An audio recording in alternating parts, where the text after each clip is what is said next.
नमस्कार मित्रांनो, कसे आहात सगळे? मस्त मजेत ना? एस क्लास एज्युकेशन बाय सुहानीमध्ये आपल्या सर्वांचं मनापासून स्वागत आहे.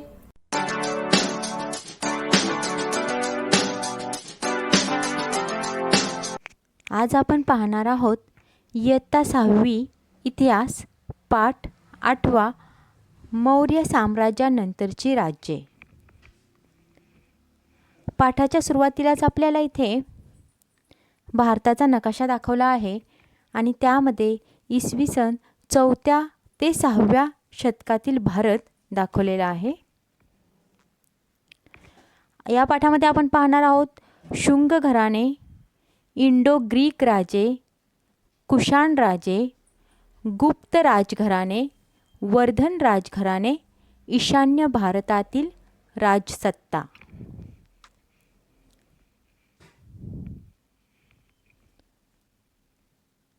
भारताच्या नकाशात आपल्याला गुप्तांचे साम्राज्य आणि आधुनिक शहरे दाखवलेली आहेत. इथं दिल्ली हे आधुनिक शहर दाखवलेलं आहे. त्याचं पूर्वीचं नाव पण दिलेलं आहे इंद्रप्रस्थ.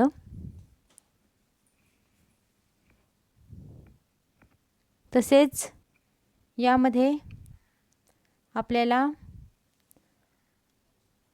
सोपारा, भडोच, उज्जैनी, प्रयाग, काशी, बोधगाव, वैशाली ही पूर्वीची साम्राज्य दाखवलेली आहेत.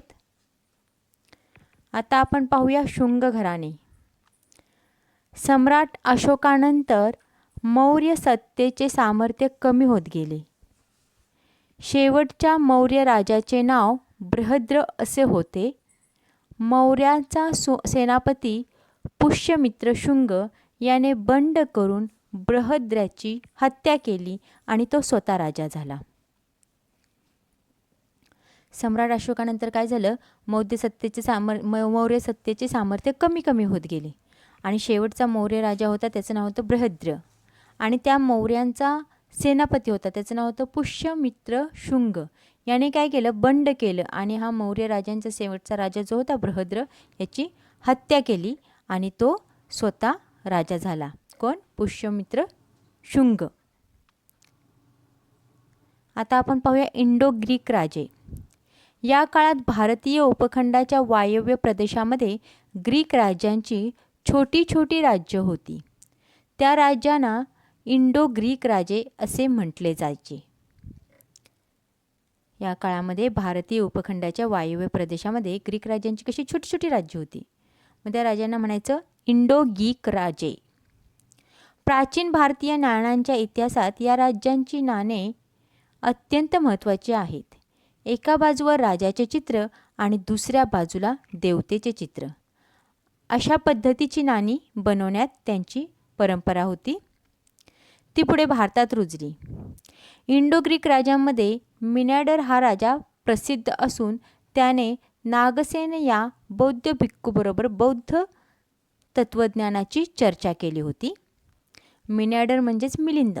मिनॅडर जो राजा होता त्याचंच नाव होतं मिलिंद. त्याने काय केलेलं? बौद्ध भिक्खू त्याच्याबरोबर बौद्ध तत्त्वज्ञानाची चर्चा केली होती.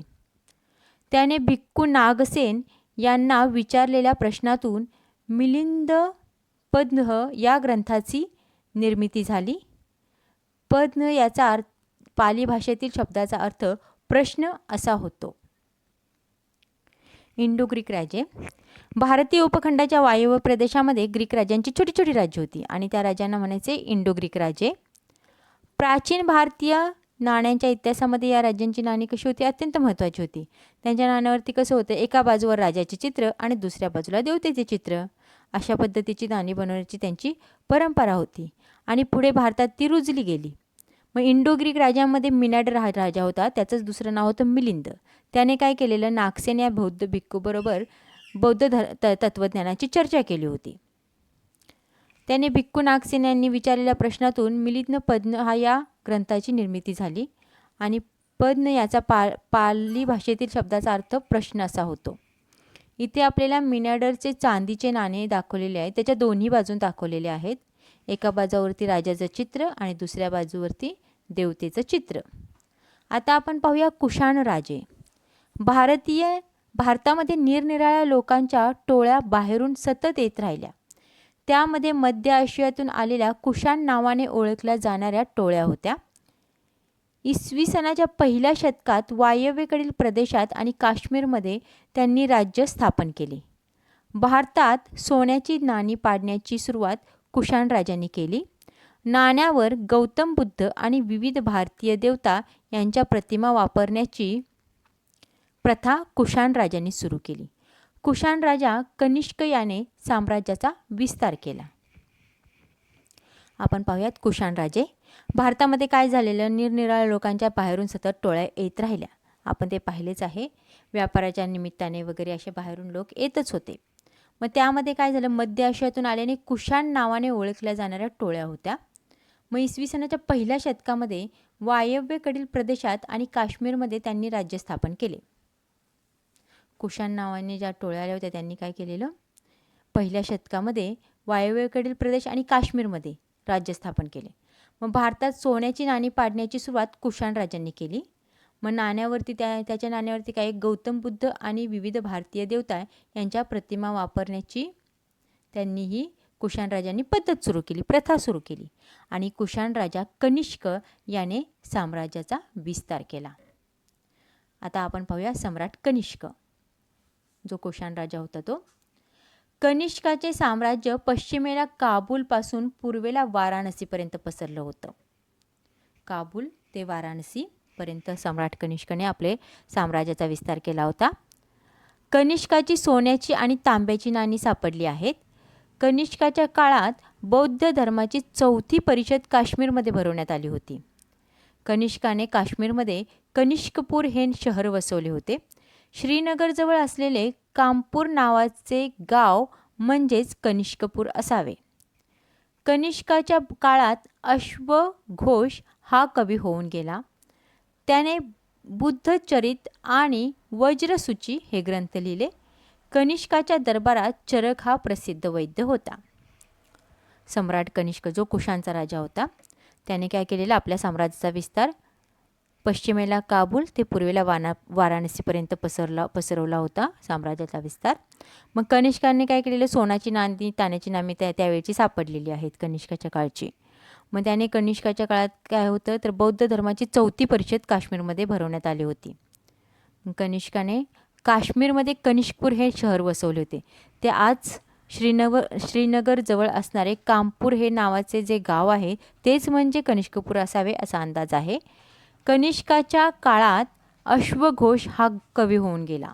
अश्वघोष त्याने काय केलेलं, बुद्धचरित आणि वज्रसूची हे ग्रंथ लिहिले होते. आणि कनिष्काच्या दरबारात चरक हा प्रसिद्ध वैद्य होता. कनिष्काच्या सोन्याचे नाणे दोन्ही बाजू दाखवलेले आहेत. आता माहीत आहे का तुम्हाला, मध्ये काय सांगितलं आहे, कनिष्काचे सोन्याचे नाणे, हे नाणे सम्राट कनिष्काने पाडले होते. या नाण्याच्या दर्शनी बाजूवरती ग्रीक लिपीत लिहिलेला शाओ नानो शाहो कनिष्की कोशानो असा लेख आहे. याचा अर्थ राजाधिराज कनिष्क कुशन असा आहे. नाण्याच्या मागील बाजूस गौतम बुद्धांची प्रतिमा आहे आणि बाजूला ग्रीक लिपीत बौद्धो म्हणजेच बुद्ध लिहिलेले आहे. बघा या नाण्यावरती आपल्याला दिसत आहे. कनिष्काने सोन्याचे नाणे पाडलेले हे नाणे कसे होते, सम्राट कनिष्काने पाडले होते. आणि त्या नाण्याच्या दर्शनी बाजूवरती ग्रीक लिपीत लिहिलेला शाओ नानो शाओ कनिष्की कोशानो असा लेख आहे. मग त्याचा अर्थ असा होतो की राजाधिराज कनिष्क कुशाण असा आहे. मग नाण्याच्या मागील बाजूस काय केलेलं आहे तर गौतम बुद्धांची प्रतिमा आहे आणि बाजूला ग्रीक लिपीमध्ये बौद्धो म्हणजेच बुद्ध असे लिहिले आहे. आता आपण पाहूया गुप्त राजघराणे. इसवी सनाच्या 3ऱ्या शतकात शेवटी उत्तर भारतात गुप्त राजघराण्याच्या सत्तेचा उदय झाला. 3ऱ्या शतकामध्ये शेवटी उत्तर भारतामध्ये गुप्त राजघराण्याचा सत्तेचा उदय झाला. साधारणपणे 3 शतके गुप्त घराणे सत्तेवर होते. 3 शतके. गुप्त राजघराण्याच्या संस्थापकाचे नाव होते श्रीगुप्त आणि समुद्रगुप्त आणि दुसरा चंद्रगुप्त हे गुप्त घराण्यातील विशेष उल्लेखनीय राजे होते. कुठले? श्रीगुप्त, समुद्रगुप्त आणि दुसरा चंद्रगुप्त हे गुप्त घराण्याचे राज्य होते, ते विशेष उल्लेखनीय होते. आता आपण पाहूया समुद्रगुप्त. पहिला चंद्रगुप्त या गुप्त राजाच्या कारकिर्दीत गुप्तांच्या राज्य विस्ताराची सुरुवात झाली. त्याचा मुलगा समुद्रगुप्त याने आसपासच्या राजांचा पराभव करून हा विस्तार आणखी वाढवला. त्याच्या कारकिर्दीत गुप्त सत्ता आसामपासून पंजाबपर्यंत पसरली होती. तामिळनाडूमधील कांचीपर्यंतचा पूर्व किनारपट्टीचा प्रदेशही त्याने जिंकला होता. समुद्रगुप्ताने मिळवलेल्या विजयामुळे त्याच्या सत्तेचा दबदबा सर्वत्र वाढला होता. त्याने वायव्येकडील राजे तसेच श्रीलंकेतील राजा यांनीही त्याच्याशी मैत्रीचे करार केले होते. समुद्रगुप्ताच्या पराक्रमाने त्याने मिळवलेले विजय यांचे वर्णन प्रयागच्या स्तंभालेखात सविस्तर दिलेले आहे. हा लेख प्रयाग प्रशस्ती म्हणून ओळखला जातो. त्याला अलाहाबाद प्रशस्ती असेही म्हणतात. समुद्रगुप्त वीणा वादनात प्रवीण होता. समुद्रगुप्ताने विविध प्रकारच्या प्रतिमा असलेली नाणी काढली होती. त्यातील एक प्रकारात तो स्वतः वीणा वाजवताना दिसतो आणि त्यावर समुद्रगुप्त असे नाव लिहिलेलेही आहे. आपण गुप्त राजघराणे पाहिले. गुप्त राजघराण्यामध्ये आपण 3 राज्य पाहिले. कुठले? श्रीगुप्त, समुद्रगुप्त आणि दुसरा चंद्रगुप्त. पहिला चंद्रगुप्त होता, त्या गुप्त राज्याच्या कारकिर्दीत काय झालं, गुप्तांच्या राज्य विस्ताराची सुरुवात झाली आणि पहिल्या चंद्रगुप्तचा मुलगा समुद्रगुप्त याने काय केले, आसपासच्या राजांचा पराभव करून हा विस्तार आणखी वाढवला. म्हणजे त्याने साम्राज्य आणखीन वाढवलं. हा समुद्रगुप्त जो होता तो खूप पराक्रमी होता. त्याने काय केलं, अजून गुप्त सत्ता आसामपासून पंजाबपर्यंत पसरली आणि तामिळनाडूमधील कांचीपर्यंतचा पूर्व किनारपट्टीचा प्रदेशही त्याने जिंकला. समुद्रगुप्ताने जो विजय मिळवला त्या विजयामुळे त्याच्या सत्तेचा दबदबा सर्वत्र वाढला. म्हणजे सर्वत्र त्याची सत्ता प्रस्थापित झाली होती. त्यामुळे काय झालं, वायव्येकडील राजे आणि श्रीलंकेतील राजा यांनीही त्याच्याशी मैत्रीचे करार केले होते. समुद्रगुप्ताचा पराक्रम आणि त्याने मिळवलेले विजय यांचे वर्णन प्रयागच्या स्तंभलेखात सविस्तर दिलेले आहेत. या लेखालाच प्रयाग प्रशस्ती म्हणून ओळखले जाते. तसेच अलाहाबाद प्रशस्ती असेही म्हणतात. समुद्रगुप्त कसा होता, वीणावादनात प्रवीण होता. म्हणजे वीणावादनात तो चांगलीच वीणावादन करायचा. आणि समुद्रगुप्ताने विविध प्रकारच्या प्रतिमा असलेली नाणी काढली होती. त्यातील एका प्रकारे त्याने काय केलेलं, तो स्वतः वीणा वाजवतानाचं चित्र आहे. इथे दाखवलेले आपल्याला समुद्रगुप्ताचे सोन्याचे नाणे दोन्ही बाजू दाखवलेले आहेत आणि दुसऱ्या बाजूला त्यावर त्याने समुद्रगुप्ताचे नावही लिहिलेले आहे. आता आपण पाहूया दुसरा चंद्रगुप्त. दुसरा चंद्रगुप्त हा समुद्रगुप्ताचा मुलगा होता. म्हणजे पहिला चंद्रगुप्त, त्याचा मुलगा समुद्रगुप्त आणि समुद्रगुप्ताचा जो मुलगा होता त्याचंही नाव चंद्रगुप्त होतं, पण त्याचं नाव दुसरा चंद्रगुप्त असे होते. गुप्तांचे साम्राज्य त्याने वायव्येकडे वाढवले. त्याने माळवा, गुजरात, सौराष्ट्र जिंकून घेतले होते. दुसऱ्या चंद्रगुप्ताने त्याची मुलगी प्रभावती हिचा विवाह वाकाटक घराण्यातील दुसरा रुद्रसेन याच्याशी करून दिला. अशा रीतीने दक्षिणेकडच्या बलशाली वाकाटक सत्तेशी नातेसंबंध जोडले गेले. दिल्लीजवळील मेहरौली येथे एक लोहस्तंभ उभा आहे. तो सुमारे 1,500 वर्षांहूनही अधिक जुना आहे, तरी तो गंजलेला नाही. प्राचीन भारतीयांनी तंत्रज्ञानात केलेल्या प्रगतीचे एक ते प्रतीक आहे. या लोहस्तंभावरील लेखात चंद्र नावाच्या राजाचा उल्लेख आहे. त्या उल्लेखाच्या आधारे हा लोहस्तंभ दुसऱ्या चंद्रगुप्ताच्या काळातील आहे असे मानले जाते. दुसरा चंद्रगुप्त हा समुद्रगुप्ताचा मुलगा. त्याने काय केलं, हे साम्राज्य आणखीन वाढवलं. त्याने माळवा, गुजरात, सौराष्ट्र जिंकून घेतले आणि दुसऱ्या चंद्रगुप्ताने काय केले, त्याची मुलगी प्रभावती हिचा विवाह वाकाटक घराण्यातील दुसरा रुद्रसेन याच्याशी करून दिला. त्यामुळे काय झालं, त्याचं साम्राज्य आणखीन वाढण्यास मदत झाली. अशा रीतीने मग दक्षिणेकडील बलशाली वाकाटक सत्तेशी नातेसंबंध जोडले गेले आणि दिल्लीजवळील मेहरौली येथे एक लोहस्तंभ उभा आहे. तो जो लोहस्तंभ आहे तो 1,500 वर्षांहूनही अधिक जुना आहे, तरी तो गंजलेला नाही. प्राचीन भारतीयांनी तंत्रज्ञानात केलेले प्रगतीचे एक प्रतीक आहे. म्हणजे त्यावेळी एवढ्या सोयी नसूनही तो असा एक लोहस्तंभ उभारला गेला आहे. तो कसा आहे, 1,500 वर्षापूर्वीचा आहे, तरीही तो गंजत नाही. म्हणजे प्राचीन भारतातील आपले जे लोक होते त्यांनी जे तंत्रज्ञानात केलेली प्रगती आहे त्याचे हे एक उदाहरण आहे. या लोहस्तंभावरील लेखात चंद्र नावाचा राजाचा उल्लेख आहे. म्हणजेच तो जो स्तंभ आहे तो दुसऱ्या चंद्रगुप्ताच्या काळातील आहे असे मानले जाते. फाहियान या चीनी प्रवासी दुसऱ्या चंद्रगुप्ताच्या काळात भारतात आला होता. आपल्या प्रवास उत्तात त्याने गुप्त काळातील समाज जीवनाचे वर्णन केलेले आहे. तो म्हणतो, भारताची नगरे मोठी व भरभराटीस आलेली आहेत. प्रवाशांसाठी या नगरात अनेक अतिथीगृहे आहेत. अनेक धर्मार्थ संस्थाही आहेत. शहरात इस्पितळे आहेत. तेथे गरिबांना वैद्यकीय सेवा विनामूल्य उपलब्ध आहेत. विहार व मंदिरे भव्य आहेत. लोकांना व्यवसाय निवडण्याचे पूर्ण स्वातंत्र्य आहे. कोठेही जाण्यास लोकांना मज्जाव नाही. सरकारी अधिकाऱ्यांना व सैनिकांना नियमितपणे पगार दिला जातो. तेथील लोक दारू पीत नाहीत, हिंसा करीत नाहीत. गुप्त राजवटीतले प्रशासन योग्य रीतीने चालवले जाते. दुसऱ्या चंद्रगुप्ताच्या काळात काय झालेलं, फाहियान हा चीनी प्रवासी आपल्या भारतात आला होता. त्याने त्यावेळेचं दुसऱ्या चंद्रगुप्ताच्या काळातील भारताची व्यवस्था कशी होती हे सांगितलेली आहे. मग त्याने आपल्या प्रवास उत्तात ते लिहून ठेवलेले आहे. मग गुप्त काळातील समाज जीवनाचे वर्णन केलेले आहे. त्याने असे लिहिले आहे की भारताची नगरे मोठी आहेत, भरभराटीस आलेली आहेत, म्हणजे चांगलीच प्रगती होत आहे. आणि प्रवाशांसाठी या नगरात अनेक अतिथीगृहे आहेत. म्हणजे जे प्रवासी येतात बाहेरच्या देशातून वगैरे त्यांच्यासाठी अतिथीगृहे आहेत. आणि अनेक धर्मार्थ संस्थाही आहेत. शहरात काय इस्पितळे आहेत, म्हणजे दवाखाने आहेत. तेथील गरिबांना वैद्यकीय सेवा विनामूल्य उपलब्ध आहेत. म्हणजे त्या काळीही गरिबांसाठी वैद्यकीय सेवा विनामूल्य होत्या. मग विहार आणि मंदिरे भव्य आहेत. हे ती जे मंदिरे आहेत ती भव्य आहेत, मोठी आहेत. लोकांना व्यवसाय निवडण्याचे पूर्ण स्वातंत्र्य आहे. म्हणजे लोकांना जो पाहिजे तो व्यवसाय निवडून ते करण्यास त्यांना पूर्ण स्वातंत्र्य आहे. कोठे जाण्यास मज्जाव नाही, म्हणजे इकडं जायचं नाही तिकडं जायचं नाही असे काही नियम नाही आहेत. सरकारी अधिकाऱ्यांना आणि सैनिकांना नियमितपणे पगार दिला जातो. म्हणजे त्या काळीही जे सरकारी अधिकारी वगैरे होते, सैनिक होते, त्यांना वेळेवर पगार दिला जातो.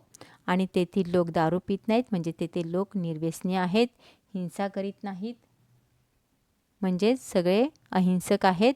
आणि गुप्त राजवटीतले प्रशासन योग्य रीतीने चालवले जाते असे वर्णन या चीनी प्रवाशाने केलेले आहे. फाहियान हे त्याचं नाव आहे. दुसऱ्या चंद्रगुप्ताच्या काळात फाहियान हा बौद्ध भिक्खू चीनमधून भारतात आला होता. त्याने त्याच्या भारतातील प्रवासाचे वर्णन लिहून ठेवले आहे. त्यामध्ये गुप्त साम्राज्यातील उत्कृष्ट राज्यव्यवस्थेची आपल्याला माहिती मिळते. आता आपण पाहूया वर्धन राजघराणे. गुप्त साम्राज्याचे सामर्थ्य कमी होऊ लागल्यानंतर उत्तर भारतात अनेक राज्ये उदयास आली. वर्धन राजघराण्याचे राज्य त्यापैकी एक होते. दिल्लीजवळ असणाऱ्या थानेसर या ठिकाणी प्रभाकर वर्धन नावाचा राजा राज्य करत होता. त्याने वर्धन घराण्याची स्थापना केली. हर्षवर्धन हा त्याचा मुलगा. हर्षवर्धनाने वर्धन साम्राज्याचा विस्तार केला. त्याच्या कारकिर्दीत वर्धन साम्राज्याचा विस्तार उत्तरेला नेपाळ, दक्षिणेला नर्मदा, पूर्वेला आसाम आणि पश्चिमेला गुजरातपर्यंत झाला होता. कामरूप म्हणजे प्राचीन आसाम, तेथील राजा भास्कर वर्मन याच्याशी त्याचे मैत्रीचे संबंध होते. वर्धन राजघराणे आपण पाहूया. गुप्त साम्राज्याचे सामर्थ्य कमी होऊ लागल्यानंतर काय झालं, उत्तर भारतात अनेक राज्ये उदयास आली. मग वर्धन राजघराण्याचे राज्य त्यापैकी एक होते. दिल्लीजवळ असणाऱ्या थानेसर या ठिकाणी प्रभाकर वर्धन, दिल्लीजवळ थानेसर आहे, तिथे प्रभाकर वर्धन नावाचा राजा एक राज्य करत होता. त्याने काय केलं, त्याने वर्धन घराण्याची स्थापना केली आणि त्याचा मुलगा हर्षवर्धनाने वर्धन साम्राज्याचा विस्तार केला. आणि त्याच्या कारकिर्दीत वर्धन साम्राज्याचा विस्तार उत्तरेला नेपाळ, दक्षिणेला नर्मदा नदी, पूर्वेला आसाम आणि पश्चिमेला गुजरातपर्यंत झाला होता. कामरूप म्हणजे प्राचीन आसाम, तेथील राजा भास्कर वर्मन याच्याशी त्याचे मैत्रीचे संबंध होते. हर्षवर्धनाने आपला राजदूत चीनी दरबारात पाठवला होता. हर्षवर्धनाने चीनच्या सम्राटाबरोबरही मैत्रीचे संबंध प्रस्थापित केले होते. त्याने त्याची राजधानी कनौज येथे प्रस्थापित केली आणि त्याच्या कारकिर्दीत व्यापाराची भरभराट झाली, प्रगती झाली. मग राज्याच्या उत्पन्नाचा खूप मोठा हिस्सा या प्रजेच्या हितासाठी वापरत असे आणि दर 5 वर्षांनी तो स्वतःची सर्व संपत्ती प्रजेला दान करीत असे. बघा, असा राजा होता हा. तो काय करायचा, दर 5 वर्षांनी आपली जी संपत्ती आहे ती प्रजेला दान करीत असे, हर्षवर्धन राजा. हर्षवर्धनाच्या दरबारातील राजकीय बाणभट्ट याने हर्षचरित हा हर्षवर्धनाच्या जीवनावरील ग्रंथ लिहिला. हर्षवर्धनाच्या दरबारात एक राजकीय होता बाणभट्ट. यांनी काय केलं, हर्षवर्धन राजा जो होता त्याच्या जीवनावरती हर्षचरित हा ग्रंथ लिहिला. त्याच्या आधारे हर्षवर्धनाच्या कारकिर्दीची माहिती मिळते. हर्षवर्धनाने बौद्ध धर्माचा स्वीकार केला होता. त्याने इतर धर्मांनाही उदार आश्रय दिला. हर्षवर्धनाने रत्नावली, नागानंद आणि प्रियदर्शिका अशी 3 संस्कृत नाटके लिहिली. त्याच्या काळात युआन शांग हा बौद्ध भिक्खू चीनहून भारतात आला होता. हर्षवर्धनाच्या काळात युआन शांग हा बौद्ध भिक्खू चीनमधून भारतात आला होता आणि हर्षवर्धनाने स्वतः रत्नावली, नागानंद आणि प्रियदर्शिका अशी 3 संस्कृत नाटके लिहिलेली आहेत. आणि त्याच्या जीवनावरती, हर्षवर्धनाच्या जीवनावरती लिहिलेला ग्रंथ हर्षचरित हा आहे. तो राजकवी बाणभट्ट यांनी लिहिला होता. नालंदा विद्यापीठात तो 2 वर्ष राहिला. कोण? हा युआन शांग. त्याने चीनमध्ये गेल्यावर बौद्ध ग्रंथाचे चीनी भाषेमध्ये भाषांतर केले. इथे आपल्याला युआन शांगचा फोटो दाखवलेला आहे.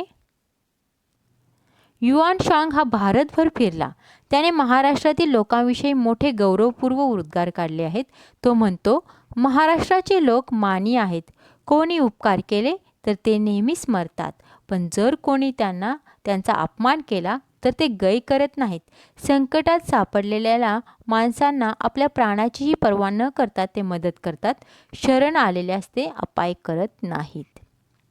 हा जो युआन शांग होता तो सगळ्या भारतामध्ये फिरला, परंतु महाराष्ट्रातील लोकांविषयी त्याने मोठे गौरवपूर्ण उद्गार काढले आहेत.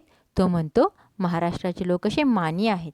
समजा कोणी त्यांच्यावरती उपकार केले तर ते नेहमी लक्षात ठेवतात, पण जर कोणी त्यांचा अपमान केला तर ते गय करत नाहीत, म्हणजे अपमान करणाऱ्याला सोडत नाहीत आणि संकटात सापडलेल्या माणसांना आपल्या प्राणाचीही पर्वा न करता ते मदत करतात. म्हणजे कोणीही संकटात सापडलं तर महाराष्ट्रातले लोक असे आहेत की आपल्या जीवाचीही पर्वा न करता त्याची मदत करतात आणि जो कोणी शरण आला असेल त्याला अपाय करीत नाहीत, म्हणजे त्याला माफ करतात.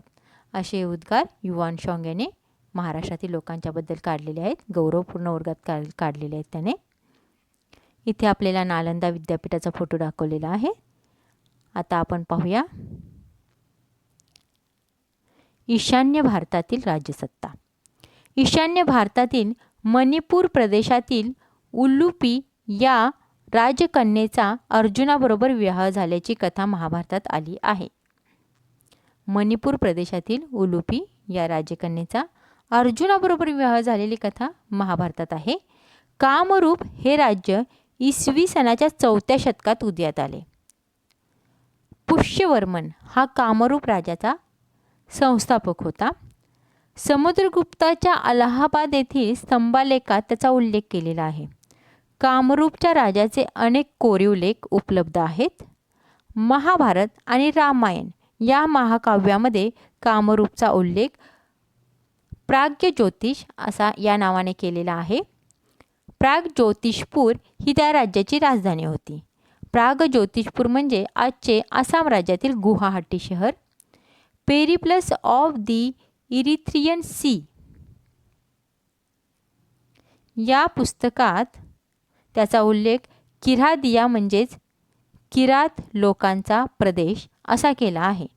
कामरूप राजाचा विस्तार ब्रह्मपुत्रा नदीचे खोरे, भूटान, बंगालचा काही भाग आणि बिहारचा काही भाग या प्रदेशामध्ये झालेला होता. ईशान्य भारतातील कामरूप राज्यात युआन शांग गेला होता.